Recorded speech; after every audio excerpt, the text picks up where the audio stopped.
Hello, everybody. This is a Lamley showcase and a special one at that. I am in Malaysia. I am here for the big MDX diecast convention, and more importantly, a very, very special Mini GT One Night in Malaysia event Saturday night. So we're making it all about Mini GT. You can see the models here, but look who's with me. Glenn! Hi. Glenn from Mini GT has joined us. He's obviously hosting this big event that they're doing Saturday night, and we thought, let's have a chat. Now you're gonna see, and Glenn, I'll let you talk here in a minute, but we're gonna see, and I'll showcase some of the models that we've seen some previews from last week in Japan, and you've got a lot of that stuff here. We'll talk about that, or we'll show that in another video. Yes. For a lot of the collectors. But you've got something really, really cool, and we thought this would be a really cool topic for a showcase today with Mini GT, and that's kind of the unknown world, the kind of, I don't know if you want to say the secret world, but the world of rarities that Mini GT does, and you've got a bunch of stuff here. Yes, I mean, this idea come out from last minute because we've been getting emails about asking us, did you produce this? Is this a real Mini GT? And we were like, yes. Over the years, we have many special projects, and it's not labeled as Mini GT, but it's a Mini GT product. So interesting. Yeah. So for the MDX, we actually will have a small showing of some of the product you may already know, but there's some product nobody knows about it. And we're going to tell a little bit story of those products and to show them. So collector will know there's another group of product never known before. Yeah. It's very rare. And this is what I love about this, because we're collectors. Yeah. We love the idea of something rare. Obviously, Mini GT has chases, but then they've got some special event models. Talk about that to start. Yes. This is like way beyond that, right? Yeah. And in terms of rarities, and I mean, some of them are completely inaccessible, but this is, I think, really, really cool about this other side that you guys have. So let's start with, when we're talking about rarities, let's start with what's going on here at the event, right? So there's the MDX, which is the Malaysia Diecast Convention, right? And then, which you're doing a special model for them, and then this other one. I want you to talk a little bit about that. Yes. So the Lamborghini with the red color wheels and accent, that's the show special. The one with the gold wheel and gold accent, that's the special model as a gift for the guests attending the One Night in Malaysia event. Okay. So that's we only produce 300 pieces of them. Everybody get a piece. And for each one of these? Yeah. Wow. Well, I mean, the red one we have more, but right, for the convention. For the night in Malaysia, we only have 300 pieces. So each guest gets one as a gift, and that's it. We will not reproduce them, and it has a special packaging box for the One Night in Malaysia event. So we're already starting there. So 300 of the dinner model with the gold wheels, red wheels is the convention model, which is rare even in those, like on those terms. Yes, we kind of adjusted our policy about the show exclusive because I wanted the people who makes the effort to come to the show and have something special. So the show exclusive has to be purchased and show on site, and that's it. Whatever left over will be destroyed. And interesting. Yeah, we will not let them go out and wholesale and go to other, which is kind of cool. I mean, I know I've gotten some requests, hey, can you get me one? But no, it's like for each person who's attended, that's, if you're here, that's how you get it. Yeah. If you're not, It's my way to say thank you to the people who makes strong effort to come to each event. Yeah. And they deserve something special. That makes total sense. So it's a policy we start doing this year. And I think that's really, really cool. And they're absolutely gorgeous. Thank you. I mean, it's same model, right? I think we're looking at the Aventador, like where the LB works, right? Aventador in the gold and the red. Okay, so that makes sense. Event exclusives, we're familiar with those. Rare numbers, you got to be here to get them. But it goes way above and beyond that, right? Yeah. So let's talk about another one I think some people are familiar with. And this is mind-blowing here. Tell me about these two. Well, I mean, I think that people quite familiar with this, the Director's Gift. We start with number 84, the GTR. And for those familiar with Mini GT, every car, every release, limited or not, gets a number? Yes. Okay. So number 84 is just this model. Yeah, this is the first Director's Gift, which I use it for my own gift for special occasion, charity, and for people who really strongly support the Mini GT. I created just to give something special to them and show my appreciation. So people ask me the price, and to be honest, I don't know. We designed that, and I just tell them make it happen, and I don't even know the cost of making it. You do it, and then and it was quite challenging. I mean, people say, "Oh, you just block chrome." It's not, because when you block chrome a body, a back chrome will show little bubbles. Oh, it does. Yeah, and unlike a painted body, you cannot just remove the paint and redo it. No, that's it. That part just throw it away. So the defect waste rate is very high. It's basic. No, it's no good trash bin. No good trash bin. That's it. Yeah. I think so when we did the first number 84, that's our first block chrome, we get a defect rate about like 65%. So 65 defect? Yeah. 65% defect? Yeah, for the body, the chrome part. So you threw away 65%? Yeah, so it's almost like if we cast 100 block chrome body, we throw away 65 of them. Holy cow. Because you can see little bubbles on it or uneven, and it shows. In order to have this nice block chrome mirror finish, it's hard. And you cannot redo it. That's it. You cannot remove the paint. So I don't even, I was like, don't tell me, just send it to the finance department, they pay the bill. What are so these are, and then they're made, you hold on to them, and then they find where they're going to go over time, right? Yes. Something that you decide personally where they're going to go. Yes. And then when we decided to retire the GTR, we decided to work with Lamborghini for the second car. And then originally we did a full block chrome, but I feel Mini GT advanced a lot over the last few years, so we said we should do more than just block chrome. So we adding pet printing patterns of carbon fibers on the roof and various area to kind of showcase our pet print techniques in this little difficult area and little parts. So this one shows a little bit different. You see more decorations. Rare is rare, right? Small numbers are small numbers, but what's cool about these is the process to create them, the fact that it's, there's going to be a lot of trial and error in making them. They're truly special. So it's not just I'm giving you something that I did small numbers of. You're doing something that we put extra effort into this, kind of a special way of creating it, and then it's something that you can use as a gift or something like that over time. That's also a reason why the second car got delayed, I think 8 months, because they created the first prototype, they're about to enter the production. Yeah. And I was playing around with the prototype. I was like, I'm not sure. We need to do a little bit more than just block chrome. And they were like, Glenn, I was like, no, let's go back. Because it's not as simple as just adding that, because we have to do a concept drawing. Then we need to go back to Lamborghini. And Lamborghini will approve it, then we do another prototype. Right. And there's a lot of jobs back and forth and back and forth. No, this is a director's gift. It had to be special. So it's like, let's just do it. So you put the effort in. So these are truly special cars, and can't tell you how, there's no secret to acquiring this. It's just they exist. Yeah. And whether you come across them or not, that's totally, that's just how it works, I guess is what we're going to say. Yeah. All right, so event exclusive makes sense. The director's model makes sense. Yeah. Now we can go even deeper and more obscure, right? So maybe we'll come down here and we'll talk about these a little bit.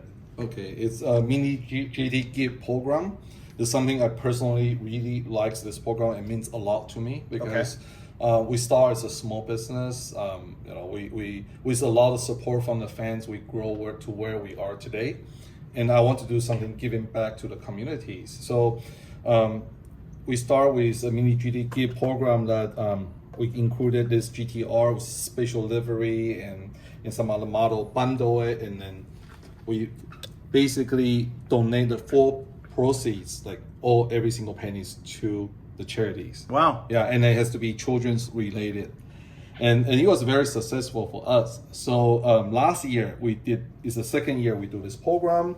We decided to do one in Hong Kong, one in China. So we had the baby blue and baby pink Lamborghini. I see on the packaging here, one says Hong Kong and the other one says China. Yeah. Yes. Okay. So again, same, we work with charity that associate with children's and supporting children's and families, and then all proceeds are donated to them as well. So we will do one for this year, and we hope to expand the program, bigger and bigger every year. But it's a process I enjoy. It's actually quite challenging. Everybody can see this is Here, what you we- can want to bring them up here. We Yeah. can if we want. Just So show 'em off. from year one, we just have a two-tone with kind of simple logo. Right. Then the year two, you can see we challenge ourselves to do pet printing on all this graphic. It's all pet printed. That's so cool. Yeah. Now, how do people? You said so. The proceeds of the sale of these, and where do you sell them again? Maybe I missed that. Well, it was in Hong Kong, so there's a China website you can purchase in China, Okay. and there's one in Hong Kong. Okay. And then the year one you can only buy them in Hong Kong. The year last year they opened it up. You can order it on internet. Okay. And then our partners actually also donate their time for like credit card charges, packing. They didn't charge us. It's a group work. Got it. And we donate. So last year I think we donate roughly about 40,000 US Wow. dollars to the charity, and Wow. I'm really happy with that. And that which also leads to Saturday night we have a charity action. Yes. At Malaysia Make-A-Wish Foundation. Yes. So I personally very enjoy and very involved in this type of program, and so we hope everybody continues support us on this program, and we can do more goods. I bet my fellow collectors in the U.S. are like, "Hey, find a charity in the United States. We'll support it. We'll Yeah. support it. We'll Yeah, find we the donate model." everything. It's not profit or part of the proceeds. Right. So it's It's 100% full. everything. Okay. Yes. That's awesome, and I love how it's a team effort and everyone gets involved. And Yes. hey, get me involved. I'll start promoting Yeah, these. I mean, We'll we do can it. just say, hey, you know what? I'll just write a check and give. No, I feel we want to get collectors together. Yeah. Let's do this together. Do once a year. Yeah, and they have a special model in the collection. Reminds them, it's group Awesome. effort. That's Yeah. so cool.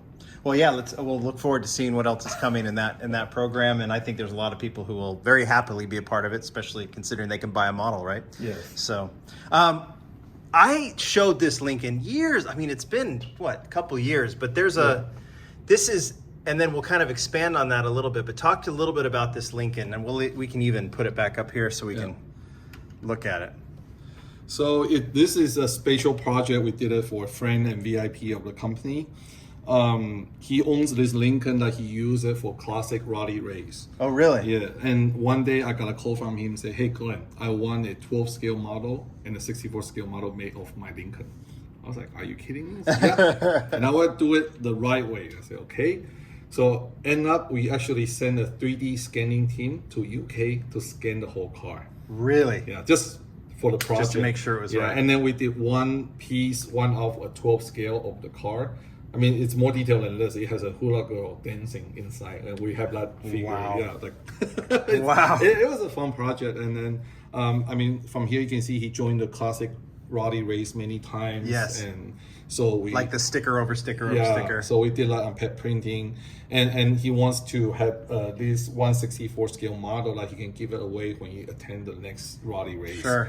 And we it's very unique, and then so we spend the time to do this project, and it turned out great. I mean, it's one of our first take of classic American car. Sure. In terms of design, the tooling, the weight.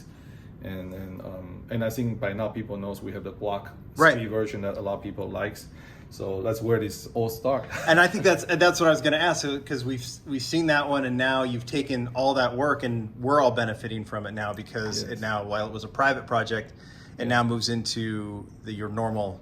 Yes, because I would think, and it's normal, like if you're going to do American car, people's like, okay, let's do a Mustang, Sure. let's do a Corvette, let's Yeah. do a Charger, and when I was telling my friends and my teams, they were like, Lincoln, which one?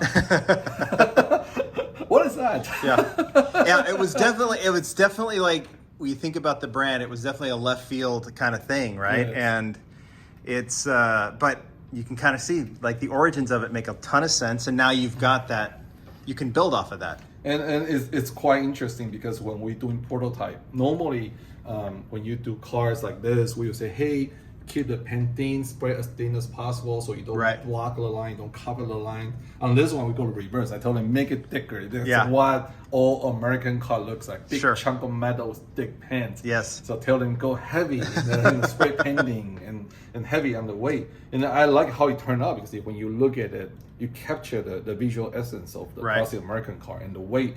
One thing I often talk is what your eye sees and then how your hand feels, do they coordinate each other? Yeah.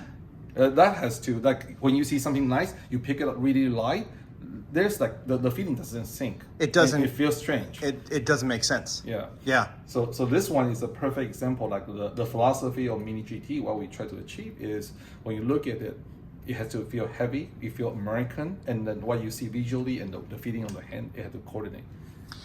See, and this is what I love talking about with, these are things that totally make sense to me, but I don't think, that's your job to think about it, right? Yes. And it's our job in a sense to react, but that's very, very interesting, very, very cool. And like, that's the next But level you element cannot of it, do but- this on Lamborghini. Sure, because it wouldn't make sense. And it's strange, but if you do it too light, it still feels wrong. So Right. you have to feel just right, but not over heavy. So are there sometimes when you're designing these, like, and you're going back and forth and what's working, what's not, do you kind of hit a sweet spot with that, with like the weight of the car, or like is like where you're just like, hey, I like everything here aesthetic, like from a look standpoint, Yeah. but we need to make it heavier, or we need to make it lighter. Is that something that is It discussed? happens really often. It's not as often as a larger scale because at a 118 scale, there's a lot of weight, so 10 grand off is not a lot. Yeah. But a small model like this, just a little bit, it feels very different. And then we Interesting. always have to go back and adjust the tooling. Yeah. Yeah. That's so interesting. It- You don't think about it, but it makes a ton of sense. Yeah, it's a part like a lot of people overlook and never thought of it. Yeah. They just say, oh, it feels good, but they didn't know there's a lot of thought process, thinking behind it, and even sometimes we had to retool. Yeah. We know that if a Lincoln ran into a Lamborghini, the Lincoln's going to win, right? And maybe you have to have that feel, with in between your castings, right? So, Yes. yeah, the Lincoln ain't going anywhere. The Lamborghini might have a rough. Okay, So we've talked about this Lincoln and kind of its origins, and then I move over here, and these are models that I recognize, but this might be more about the packaging, right? Yes, these are the dealership programs. Okay. In the past, we are OEM supplier to many different car company, like Lamborghini, Sure. Aston Martin, exotic car to like Toyota, Nissan, these kind of brands. So on exotic or hypercar brands, they have expensive resin, diecast, super detailed models. Sure. But they don't have 164 models in their official store often because in the past they tend to be seen as a toy and they have to fit to the toy regulation, Sure. safety and all that. So it's not as premium look or the quality fits the brand image. Right. So the car manufacturer is struggling to have a nice 164 in their merchandise program. So after Mini GT, they really like it. They feel the quality, the presentation fits the image, the brands. Got So it. we started with requests from car manufacturer like Bentley, the Pagani, to repackage the Mini GT into their own packaging. So they take this product into their merchandise program. Yeah. And so like with the models themselves we've seen, right? These Yeah. have been, but Yes. it's the packaging here that is the official packaging for Pagani and Bentleys. oh, that's so cool. So we've got Pagani, we have Bentley, and then we have this Porsche. Yeah, this is a dealership in Taiwan that they did a special promotion with a Porsche. Oh, that's so cool. For me, it's more of approval from the brands. Yeah. They feel it's good enough to be in their merchandise. Right? Sure. That's kind of like a confidence Sure. to your product. And that give me a lot of, I appreciate that more than just a sales or like repackaging. Right. For me, the meaning is beyond that. Yeah.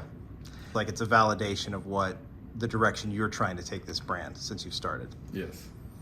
And all the trial and error that's involved. And that's let me give you a little bit of credit here, because we've known each other for a few years now, and here we are at this event, and it's really cool. But you've been forthcoming in the past. Like you've talked about, like, hey, we were going to do this, now we're not, because we don't like where it's at. We don't like, for whatever reason, right? We can't achieve what we want to get to. We can't get in agreement with whoever on whatever. Yes. But this is, because so like on one hand, yeah, we might have a conversation one day in an interview or whatever, or like you'll put it out there. It's like, hey guys, I know we talked about doing this, but we're not going to do it anymore. And you'll give the reasons, this is why. But on the other side of that, you've got this stuff, which is the validation of this is why we put in this effort, because then the car makers and these dealers and everything else say, this is a product that we feel very comfortably using to represent the real stuff, the real cars that we're putting out there. And that's the other side of all of this back and forth that you do, right? Yes. In making it work. Yeah. How's that for a compliment? You know it. You know it. Yeah, it takes quite some time to achieve that, especially Yeah. for European car maker. Yeah. Yeah, they are very demanding. It's worth it. Yeah. It's worth it. All right, I want to talk about this. We've got a few different groups here. We've taught, going back to the world that the little secret world of Mini GT. Let's talk about these Hondas. So the NSX has one of the most recent project. We created for Acura division for Long Beach Grand Prix. They won a model car that was the livery of their show car, which reflects their comic series for promotion. Yeah. So and it was an interesting process because I forgot where, but I was overseas. I got a communication from them say, Glenn, we need some NSX with the comic book livery for Long Beach. And I said, well, we don't have stock. We don't have factory street NSX. We have GT3 race cars. Yeah. They're like, ooh, I said, well, it's up to you. I can rework the artwork and put it on the GT3, and would I do it for you? And they said, okay, that's fine. It's probably will do the job. Yeah. So we created a mock-up, then we make a prototype. Interestingly enough, was one of their executives passed by the department and saw it and said, oh, that is a good idea. We should turn that into a real race car. And then just kind of probably just kind of interesting chat, and he just walks away. Next thing we know, when I arrived Long Beach, and then I was walking to the paddock, and then I see this car. They did it. They did it. That is incredible. And I asked the department who ordered the car. They didn't know anything about it. They said, I thought he was joking. But he did it. He did it. And then the race team who did delivery on the real car, they didn't know about it. They just said, oh yeah, Honda, there's somebody from Honda wants to do a special program, and our owner agreed, so they did this special livery. So there's a disconnect between the both parts. Yeah. But it's actually all come from this car, which originally they wanted a street car, and we don't have it. So it leads one thing after another. Yes. and here it is. Now this was used. So you said this was for the who. Like you made this for them, and how did they use this model? They sell it at their Acura store in MSA's Long Beach Grand Prix. Okay. And yeah, it's more not for financial benefit. It's their kind of marketing. Sure. They want to attract people to visit Acura booths and Acura display. Yeah. And it was only sold at the show. Yeah. Or at the race. I'm sorry. Originally, they kept 30%. Yeah. At the headquarters. They were like, yeah, we would leave it for headquarters store. I was like, I'm not sure. You're probably going to run out pretty soon. And the very next day, they were like, yeah, we bring every single piece. So it's gone. It's out there. Yeah. If anybody wants it, they're going to have to check maybe secondary markets, things like that in order to find it. it. But it is gone. All right. Yeah. Next to that, we've got this Honda Civic. Yeah, this is also one of the earlier project for Mini GT, because you can see it's FKA, the first Type R tooling. So it occurred when Honda become a main sponsor for Team Liquid. They wanted a model car with Team Liquid's graphic. So we created this project. Although it says 10,000, that was decided, but we actually only produced, about less than 3,000 pieces. Wow. Yeah. Okay. So they give away to Team Liquid, some of the events. And that was before Mini GT become Mini GT today. Sure. So it's just kind of floating around. And recently I started getting emails, like people ask me, is this real Mini GT? It looks like Mini GT. I said, yeah, it's, lucky you. That's a rare piece. That's a rare piece from much earlier time, yes. So, and this is, I remember when we first, I first heard of Mini GT and we started talking, and the Civic was one of the OG models from Mini GT. So it's like this is going way back, right? And, and going back and forth. And so I didn't even know this one existed either until today. And so same kind of thing. Like there's some rare pieces out there just from the origins of Mini GT. And here's another one that I think is a surprise for anybody at this point, but several years old now. Yes, it's one of the earliest models for Mini GT. And then I really, as we've been going through this IMSA Lamborghini, this one definitely has my attention. Talk about this a little bit. So our main brand TSM, the parent brand, is the we are sponsor and partner with EMSA, which is the biggest American racing series. Sure. And then so as a sponsor, every year we produce a special model for EMSA to give away to all the team owners, drivers, people involved in the whole racing series as a special thank you gift per year. So this was created for last year. They decided to use a Lamborghini Huracan GT3 EVO with an EMSA livery. So this model is not for sale. It's only for EMSA to give away to team owners like Bobby Rahals, drivers, and all that. Yeah. So it's very rare. Probably somebody from the team might want to sell theirs at eBay, but But you're gonna. But that's it. Yeah, you have to pay attention. This is where I have to like try and sneak this out of here. I'm kidding. I'm kidding.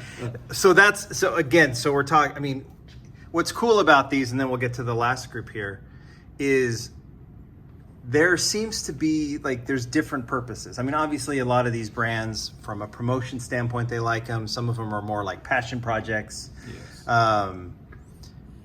But so like, again, like speaking, as the collector mind in me starts turning, it's like, you're going to have to look under every nook and cranny, under every rock, because you never know where some of these might show up, right? Yeah, we internally we're still talking because I was thinking to document it in a proper way to kind of assign them a mini GT number, and then we should kind of give the background information of this special model in the future.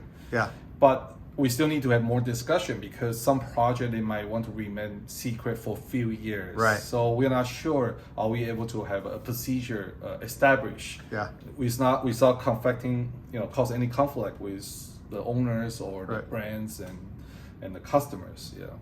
So part of the deal is like some of them will want them to secret, and then I don't know, maybe you have to say, look, you can have a secret for 5 years and then we get to put it out there or something like that. That's up to you. Yes. Do some of these pro models, do they have numbers? They don't. They don't. Okay. Typically they don't. I mean, this NSX was one of the most recent one that we did advise Honda to do that, and they allow us to do it. Okay. So this one does have an official number, and that's what we would like try to do. So it will be well documented in a way that collector can identify these real mini GT models. Sure.